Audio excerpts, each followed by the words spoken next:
নমস্কাৰ। আজি আন এটা অনুভৱ লৈ পুনৰ আপোনালোকৰ মাজত আশা কৰোঁ কবিতাৰ গাঁথনি বুজি এই উৰাণত আপোনালোকেও সহযোগ কৰিব। কবিতাৰ শিৰোনাম যোদ্ধা। যোদ্ধা, তই নিজক প্ৰতিষ্ঠা কৰি ল, তই নিজক প্ৰতিষ্ঠা কৰি ল। হাৰ কিয় মানিছ?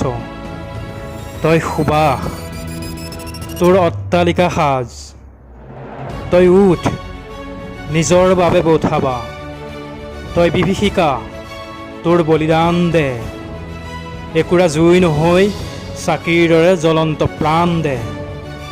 তই উঠ, নিজৰ বাবে বঠাবা। ধৈৰ্যৰে আগবাঢ়, লাহে লাহে খোজ দে। দুহাতৰ ৰঙেৰে সমাজক বান্ধ। নদীৰ সুঁতিত তই সন্তুষ্ট নহবি, সাগৰীয় ঢৌৰ প্ৰচণ্ড ধুমুহা।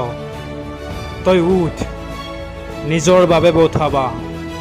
তই আগবাঢ়, সময় ৰৈ আছে তোৰ পবিত্ৰতা চাবলৈ।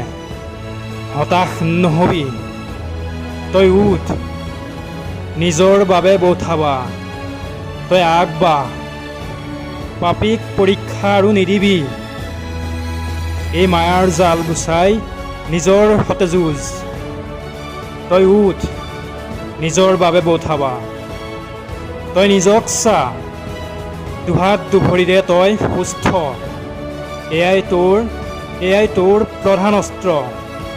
তই উঠ, নিজৰ বাবে বঠাবা।